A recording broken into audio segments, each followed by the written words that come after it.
Assalamualaikum. Waalaikumsalam. Oh iya, mari masuk Mbak. Ya Bu. Silakan duduk. Ya Bu, makasih. Iya. Sebelumnya dengan Mbak siapa? Saya dengan Ainur ini Bu dari Sugi. Oh, dari Mas Sugi. Jauh sekali ya Mbak? Iya Bu. Jadi kesininya naik apa tuh? Naik motor Bu. Berapa jam Mbak dari Mas Sugi ke sini? 5 jam Bu. Oh, lama sekali ya, setengah hari. Iya Bu. Sebelumnya sudah pernah melakukan konseling? Belum Bu, ini baru pertama kalinya. Jadi sudah tahu konseling itu apa? Belum juga Bu. Saya jelaskan sedikit ya Mbak tentang konseling. Iya Bu. Nah, konseling itu proses pemberian bantuan dari konselor yaitu saya kepada konseling yaitu Mbak untuk menyelesaikan masalah yang dihadapi oleh konseling. Nah, dalam proses konseling ini ada beberapa asas. Yang pertama ada asas kerahasiaan. Jadi ketika Mbak menceritakan semua permasalahan Mbak kepada saya, jangan takut untuk diceritakan. Karena yang hanya tahu permasalahan Mbak hanya konselor, konseling, dan juga Tuhan. Nah, jadi jangan sungkan ya Mbak untuk menceritakan semuanya. Iya Bu. Selanjutnya ada asas kesukarelaan. Mbak datang ke sini dengan kesukarelaan atau keterpaksaan? Kesukarelaan Bu. Jadi tidak ada keterpaksaan ya Mbak untuk melakukan konseling ini? Tidak ada Bu. Oke.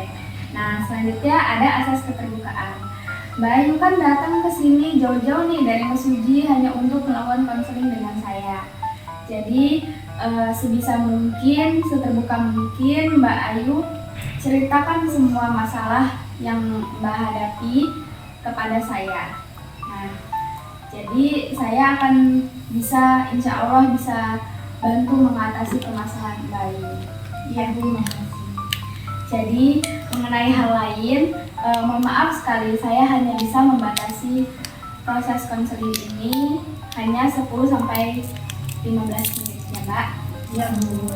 Nah, jika waktu itu kurang, nanti kita atur jadwal lagi untuk melakukan pertemuan selanjutnya. Baik.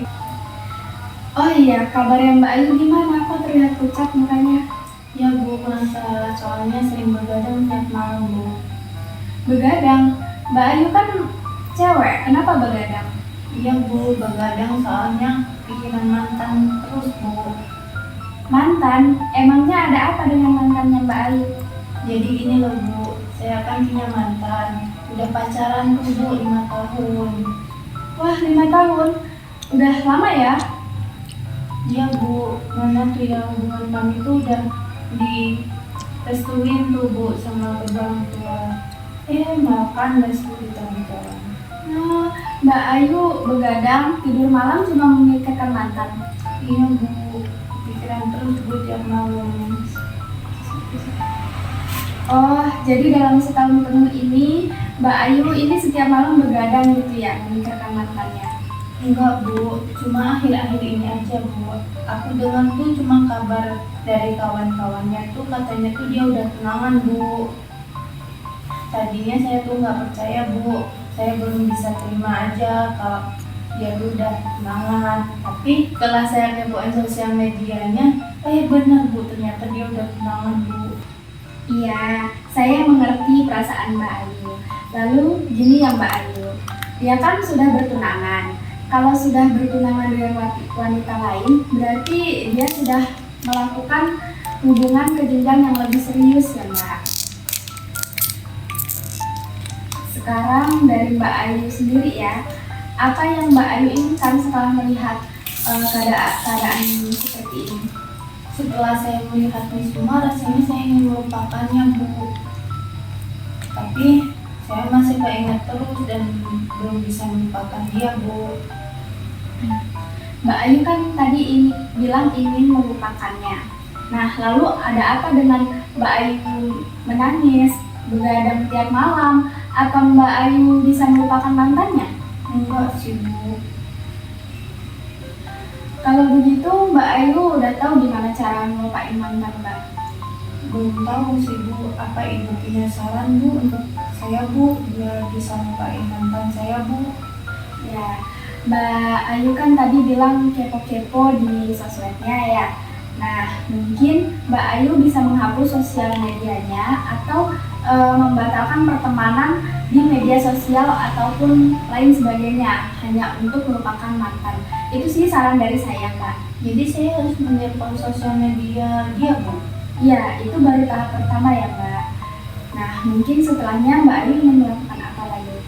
Saya bakal lebih fokus kuliah saya sih, Bu. Dan mungkin saya ingin mencari pengganti dia, Bu. Nah, oke. Pasti bisa ya Mbak Ayu. Mbak Ayu kan cantik. Mbak Ayu jangan putus asa. Mbak pasti bisa mencari lelaki yang lebih baik dari dia. Apalagi kalau fokus dengan kuliah. Nah, cepat-cepat wisuda dan mencari uang, maka akan lebih baik lagi nantinya. Iya, Bu. Tadi kan Mbak Ayu bilang kalau akan menelpon atau menghapus media sosialnya ya, dan fokus pada kuliah. Nah, sekarang kita melakukan planning ya. Dan Mbak Ayu akan melakukannya itu kapan? Sekarang juga sih, Bu. Sekarang bisa. Baik, silakan.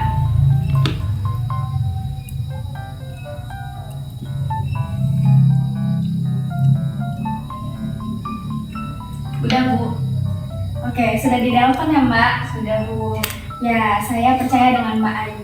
Tuh kan Mbak Ayu bisa mempunyai keberanian dan Mbak Ayu tuh sudah bisa mampu melakukan apa yang Mbak Ayu katakan tadi.